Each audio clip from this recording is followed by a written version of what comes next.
ఒక ఊరిలో రామయ్య ధాన్యం వ్యాపారం చేస్తుండేవాడు. ఏదో ఒక వంకతో తక్కువ ధరిస్తూ రైతులను మోసం చేస్తుండేవాడు. ఒకరోజు తన ఇంటి ముందు కూర్చునుండగా రంగయ్య పంటనమ్మడానికి వస్తాడు. ఏమయ్యా రంగయ్య, ఎన్నాళ్ళయిందే నిన్ను చూసి? రారా, వచ్చి కూర్చో. పర్వాలేదులేండి రామయ్య గారు, ఈ ఏడాది మంచి నాణ్యతగల ధాన్యం పండింది. మంచి ధర ఇప్పిస్తారని వచ్చాను. నువ్వెంత కష్టపడతావో నాకు తెలుసయ్యా. నిజం చెప్పాలంటే ఈ ఊళ్ళో నువ్వు పండించేంత నాణ్యమైన పంట ఇంకెవ్వరూ పండించలేరు. నా ధాన్యం మీద మీకున్న నమ్మకానికి చాలా సంతోషమండి. అందుకే మరి మిగతా వాళ్ళందరినీ పక్కన పెట్టి మరీ నీకోసం ఎదురుచూస్తాను నేను. కానీ ఈసారి వాతావరణం బాగాలేదయ్యా. ధాన్యం కొంచెం తేమగా ఉందని అందరూ అంటున్నారు. అదేం లేదయ్యా, బాగా ఆరపెట్టి తీసుకొచ్చాను. ఒకసారి చూడండి. నా చేతిలో ఏముంది చెప్పు రంగయ్య. ఒకవేళ నేను తీసుకున్న పట్నం మార్కెట్లో అమ్మాలంటే చాలా కష్టం అవుతోంది. అదేం లేదు రామయ్య గారు, పంట చాలా బాగుంది. నీకు తెలియదు రంగయ్య, బయట మార్కెట్ ఎంత దారుణంగా ఉందో. కానీ నీకు నాకు మధ్య మంచి బంధం ఉంది కాబట్టి నా మీద నమ్మకం ఉంచి ధాన్యం ఇక్కడ వదిలేసెళ్ళు. నా మనిషితో ఇంటికే డబ్బులు పంపిస్తాను. నువ్వు కంగారు పడకు. నువ్వు నా రైతువి, నీకు అన్యాయం చేస్తానని చెప్పు. అదేంటి రామయ్య గారు అలా అంటారు? నా కష్టానికి తగ్గ లాభం రాకుంటే మీకివ్వాల్సిన అవసరం లేదులేండి. పట్నం వెళ్లి నేను ధాన్యం అమ్ముకుంటాను. నువ్వెక్కడికెళ్ళినా నాకంటే ఎక్కువ ధర ఎవ్వరూ ఇవ్వరయ్యా. తిరిగి మళ్ళీ నా దగ్గరికే రావాలి, అది గుర్తుంచుకో. ఆ తర్వాత నీ ఇష్టం. అలా ధాన్యం తీసుకుని అక్కడ్నుండి పట్నం బయలుదేరతాడు రంగయ్య. అలా కొంత దూరం వెళ్ళగా అడవి మార్గం వస్తుంది. ఆ అడవిలో ఎక్కువగా బందిపోట్లుంటారని ప్రచారంలో ఉండేది. ఎక్కడినుంచొస్తారో ఎలా వస్తారో తెలీదు కాని ఈ అడవిలో బందిపోట్లు దారిన పోయేవారి దగ్గరంతా దోచుకుంటారని అంటుండేవారు. దేవుడి దయ వల్ల ఇప్పుడు రాకుండా ఉంటే బావుణ్ణు. అలా రంగయ్య భయపడుతూ ముందుకు వెళుతుండగా ఒక్కసారిగా ఇద్దరు బందిపోట్లు దారికడ్డుగా నిలబడతారు. అరే బండాపు! అయ్యా దొంగగారు, మీకు పుణ్యం ఉంటుంది, నన్ను వెళ్ళనివ్వండి. ఏంట్రా పోనిచ్చేది? మర్యాదగా కింద దిగు. సగం బస్తాలిచ్చి మిగిలిన సగం తీసుకెళ్ళు. లేదంటే అవి కూడా ఇవ్వో. మొత్తం మేమే తీసుకుంటాం. అర్థమైందా? అయ్యా, ఏడాదంతా కష్టపడి పండించాను. ఈ ధాన్యం అమ్మగా వచ్చిన డబ్బుతో చెల్లెలి పెళ్లి చెయ్యాలి. కనికరించండి బాబు. అరే, ఈడి చెత్తి ఈ నెల లేడుగానే మొత్తం తీసుకుపోదాం పదరా. వద్దులేండి బాబు, ఆ సగం మిగిలినవే చాలండి. సగమే తీసుకెళ్ళండి. ఇందాకటి నుంచి నేను చెప్పేది కూడా అదే కదరా. మేం చాలా మంచి దొంగలం. నీ కష్టం తెలుసు కాబట్టే కొంత వదిలేస్తున్నాం. అలా దొంగలు చెప్పినట్టుగా సగం బస్తాలు వాళ్ళకిచ్చి మిగిలిన సగం బస్తాలతో బయలుదేరతాడు రంగయ్య. మిగిలినవి కొన్ని బస్తాలు తీసుకుని పట్నం దాకా ఏమెళ్తానులే, వచ్చినంతే వస్తుంది. తీసుకెళ్లి ఆ రామయ్య గారికి అమ్మేస్తాను. అలా ఆ దొంగ చెప్పినట్టుగా సగం బస్తాలు అక్కడ పెట్టి మిగిలిన సగం తీసుకుని ఇంటికి వెళ్తాడు. పాపం లక్ష్మి ఈ ధాన్యం అమ్మగా వచ్చిన డబ్బుతో నా చెల్లి పెళ్లి చేయాలని ఎన్నో ఆశలు పెట్టుకుంది. ఇప్పుడు ధాన్యం దొంగలెత్తుకుపోయారని తెలిస్తే ఎంత బాధపడుతుందో ఏమో అనుకుంటూ బాధతో లోపలికి వెళతాడు. రంగయ్యను చూసిన లక్ష్మి సంతోషంగా ఇలా అంటుంది. యాండి, పంటంతా అమ్మేశారా? ఈసారైనా మంచి ధర పలికిందా? లేదు లక్ష్మి, ఆ రామయ్య తక్కువ ధర ఇస్తానంటే వద్దని, పట్నంలో ఎక్కువ ధర వస్తుంది కదా అని అక్కడికి తీసుకెళ్తుంటే దారిలో దొంగలు దారి కాచి సగం బస్తాలు దోచుకున్నారు. అయ్యో, ఏడాదంతా కష్టపడి పండించిన పంట, దానిమీద ఎన్నో ఆశలు పెట్టుకున్నాను. మీ చెల్లి పెళ్లి చెయ్యాలనుకున్నాం కదండీ. అవును లక్ష్మి, నాకు చాలా బాధగా ఉంది. ఇప్పుడేం చెయ్యాలో అర్థం కావటం లేదు. ఇంకా అర్థం కావడానికేముంది? ఆ మిగిలిన ధాన్యమైనా తీసుకెళ్లి ఆ రామయ్య గారి దగ్గర అమ్ముకుంటండి. ఏం చేస్తాం, మన కర్మనుకోవడమే. ఈ దొంగల బాధ ఎప్పుడు పోతుందో ఏమో. ఇలా ఎంతమంది కష్టం ఆ దొంగల పాలవుతుందో. కాని దొంగలను చూస్తే నాకు అనుమానం వస్తుంది లక్ష్మి. ఏంటా అనుమానం? నిజంగా దొంగలైతే పంటంతా దోచుకోవాలి కాని ఇలా సగమే ఎందుకు తీసుకున్నారు? సగవన్నా మిగిలిందని సంతోషపడక మొత్తం పోలేదెందుకని బాధపడుతున్నారా ఏమిటి? ముందు రామయ్య గారి దగ్గరకు వెళ్ళరండి. ఇంట్లో చిల్లి గవ్వ కూడా లేదు. వచ్చేటప్పుడు వంట సరుకులు తీసుకురండి. అలా మిగిలిన ధాన్యం తీసుకుని రామయ్య ఇంటికి వెళతాడు రంగయ్య. ఇంటి అరుగుమీద కూర్చున్న రామయ్య రంగయ్యను చూసి ఇలా అంటాడు. ఏమిటి రంగయ్య, ఇలా మళ్ళీ ధాన్యం తీసుకొచ్చావు? పట్నం వెళ్లి అమ్ముకుంటాన్నావుగా, పోలేదా? అయ్యా, ఘోరం జరిగిందయ్యా. పట్నం వెళ్తుంటే దారిలో దొంగలొచ్చి భయపెట్టి సగం పంట దోచుకున్నారయ్యా. ఇక చేసేదేమీ లేక ఆ మిగిలిన బస్తాలు తీసుకొచ్చాను. ఇవి తీసుకుని ఎంతో కొంత ఇప్పించండి అయ్యా. నేను చెప్తే విన్నావటోయ్. ఇప్పుడు చూడు ఏమైందో. కష్టపడి పండించిన పంట అంతా దొంగల పాలు చేశావు. అయ్యిందేదో అయిపోయింది. ఈ మిగిలిన దానికైనా ఖరీదు కట్టివ్వండి. చెప్పాను కదా, చాలా తక్కువ ధర పలుకుతుంది. కాబట్టి ఇదిగో, ఇది తీసుకో అని కొంత డబ్బు చేతిలో పెడతాడు రామయ్య. అయ్యా రామయ్య గారు, మీరు మరీ చాలా తక్కువ ఇస్తున్నారయ్యా. కొంచెం దయ చూపండయ్యా. చూడు రంగయ్య, ఇది కూడా నీ మీద దయతలిచి ఇవ్వడమే. పాపం పోనీలే, పంటంతా దొంగల పాలయింది కదా అని ఇస్తున్నాను. నీకు ఇష్టం ఉంటే ధాన్యం ఇవ్వు, లేదంటే తీసుకువెళ్ళు. బలవంతం ఏమీ లేదు. సరేలేండయ్యా, ఏం చేస్తాను? ఈ ధాన్యం పట్టుకుని ఎక్కడికి పోలేను, అలా అని ఇంట్లోనే ఉంచుకోలేను. ఇంకో మార్గం ఏముంది? అలా రంగయ్య ఇచ్చిన తక్కువ డబ్బు తీసుకుని నిరుత్సాహంగా ఇంటికి బయలుదేరతాడు. ఏమైందండి అలా ఉన్నారు? ధాన్యం తీసుకోలేదా రామయ్య? ఏం చెప్పమంటావు లక్ష్మి? ఆ రామయ్య మన పరిస్థితి తెలిసి కూడా చాలా తక్కువ ధర ఇచ్చాడు. వ్యాపారం చేసేవాళ్లు రైతుల పరిస్థితి గురించి ఎందుకు ఆలోచిస్తారు? వాళ్లకు కావలసింది లాభం. వచ్చిన దాంతో సంతోషపడటం తప్ప మనం మాత్రం ఏం చేస్తాం చెప్పండి? బాధపడకండి. అదలా ఉండగా రామయ్య తన ఇంటి ముందు కంగారుగా అటు ఇటు తిరుగుతూ ఎవరికోసమో ఎదురుచూస్తూ ఉంటాడు. ఇంతలో రంగయ్యను దోచుకున్న ఆ ఇద్దరు దొంగలు బస్తాలతో రామయ్య ఇంటి దగ్గరకు వస్తారు. అరే, మీకోసమే ఎదురు చూస్తున్నాను. ఇంతసేపు ఏం చేస్తున్నారు? త్వరగా లోపలికి రండి అని అనగానే బస్తాలు తీసుకెళ్లి లోపల వేస్తారు ఆ ఇద్దరు దొంగలు. ఒరేయ్, పని చాలా చక్కగా పూర్తి చేశారు. శభాష్. రంగయ్యను భయపెట్టి సగం పంటను తీసుకొచ్చారు. ఇదంతా మీ పథకమే కదా రామయ్య గారు? మీరు చెప్పినట్టే చేశాం. ఆ రంగయ్య మన దగ్గర కాకుండా పట్నం వెళ్లి అమ్మాలనుకుంటాడా? అందుకే ఇలా చేయక తప్పలేదు. ఆడు భయపడి మిగిలిన సగం పంట తీసుకుని మీ దగ్గరికి పరుగు పరుగున వచ్చినట్టున్నాడు కదయ్యా. రాకేం చేస్తాడురా?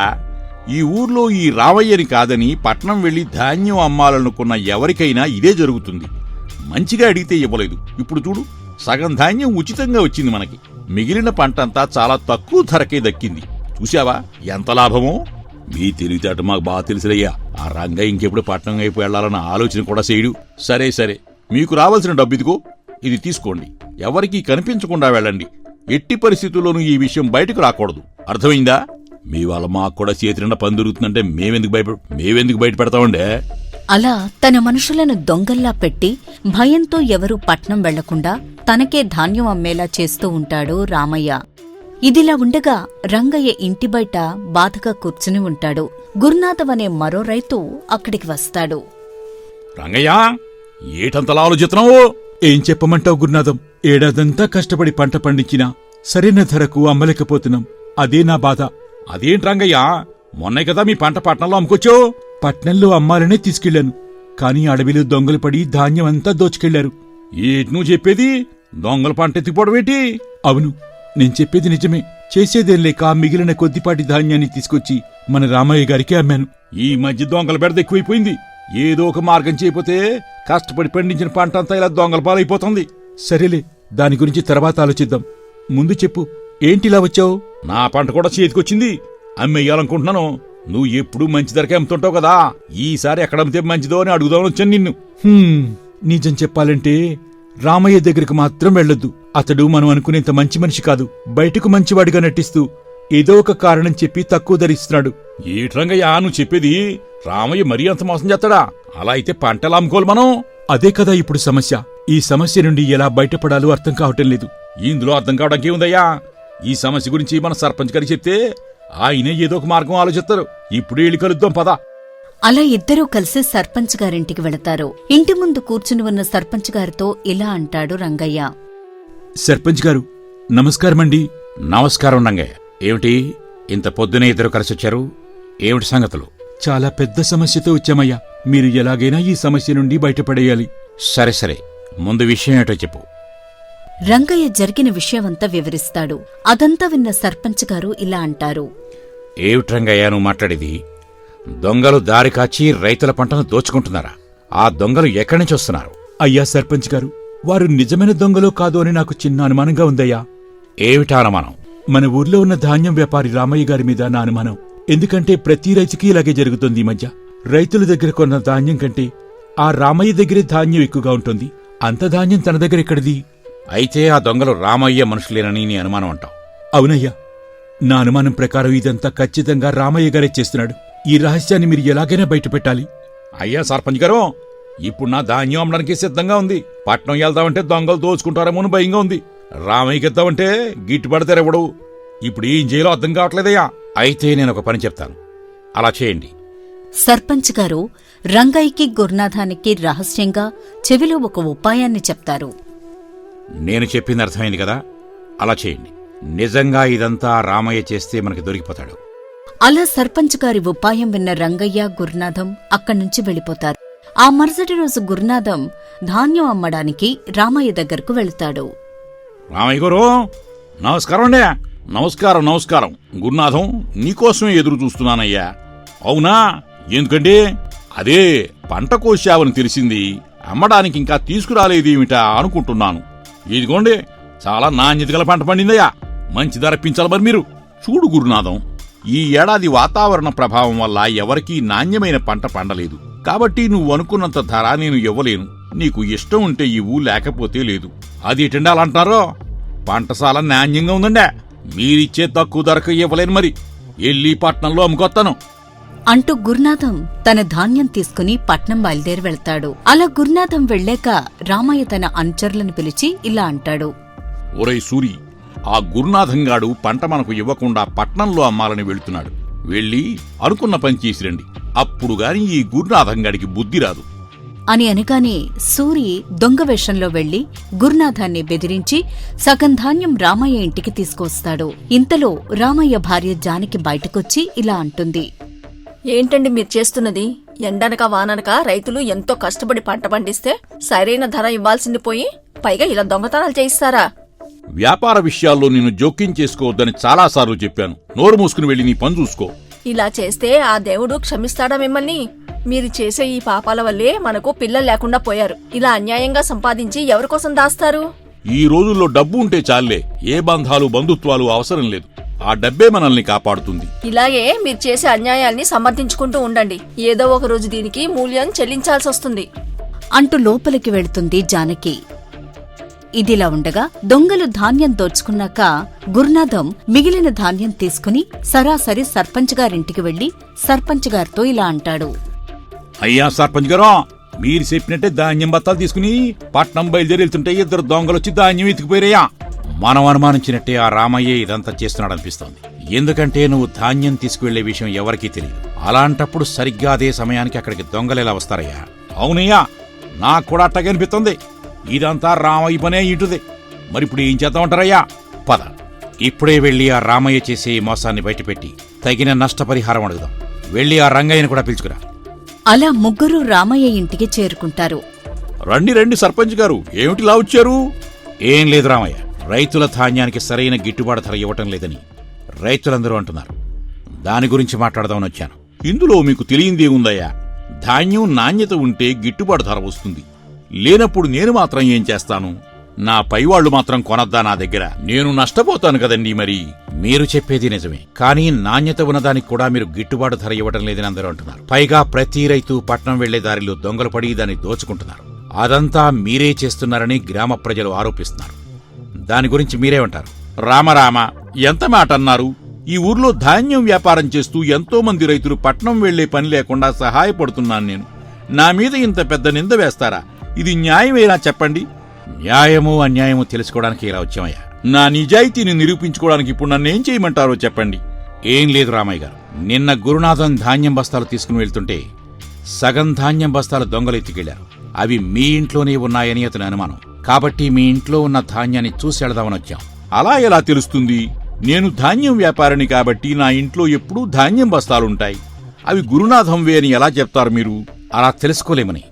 గురునాథం తన ధాన్యంలో నేను ప్రత్యేకంగా తయారు చేసిచ్చిన ఎరుపు రంగును కలిపాడు. ఆ మాట విన్న రామయ్యకి మీత పిడుగుపడినంత పనవుతుంది. ఇక దొరికిపోయాననే భయంతో ఇలా అంటాడు. చూడండి సర్పంచ్ గారు, మా ఇంట్లో ఉన్న ధాన్యం బస్తాల్లో అలాంటి రంగు కలిపిన ధాన్యం ఏమీ లేదు. దయచేసి ఇప్పుడు మీరిక్కడి నుంచి వెళ్ళిపోండి. మీరేం కంగారు పడకండి. మీరు తప్పు చేయనప్పుడు మీరు భయపడాల్సిన అవసరం లేదు. కాబట్టి రంగు కలిపిన ధాన్యం ఉన్నట్లయితే ఇదంతా చేసింది మీరేం తెలిపోతుంది. లేదంటే మీరు నిర్దోషి అని తెలుస్తుంది. ఏమంటారు? అయ్యా సర్పంచ్ గారు, నన్ను క్షమించండి. మీరన్నట్టు ఆ దొంగలు నా మనుషులే. డబ్బు కోసం ఆశపడి ఇదంతా చేశాను. నన్ను క్షమించండి. చూడండి రామయ్య గారు, మీరు చేసేది వ్యాపారం కాదు, దోపిడీ. రైతులకి మీరు చేసిన అన్యాయానికి ఏ శిక్ష విధించినా తక్కువే.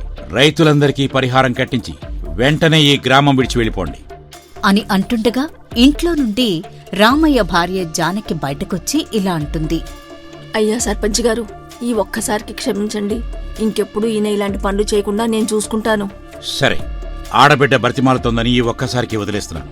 మళ్ళీ ఇలాంటి పని చేశారని తెలిస్తే ఊరు నిండే కాదు, కారాగారంలో వేయిస్తాను. గుర్తుంచుకోండి. అలా సర్పంచ్ గారు వేసిన పథకం వల్ల రామయ్య మోసం బయటపడుతుంది. చూశారుగా, ఈ కథలో మీకు బాగా నచ్చిన మలుపేది, మీకు ఏ సీన్ బాగా నచ్చిందో వెంటనే కామెంట్ చేయండి. ధన్యవాదాలు.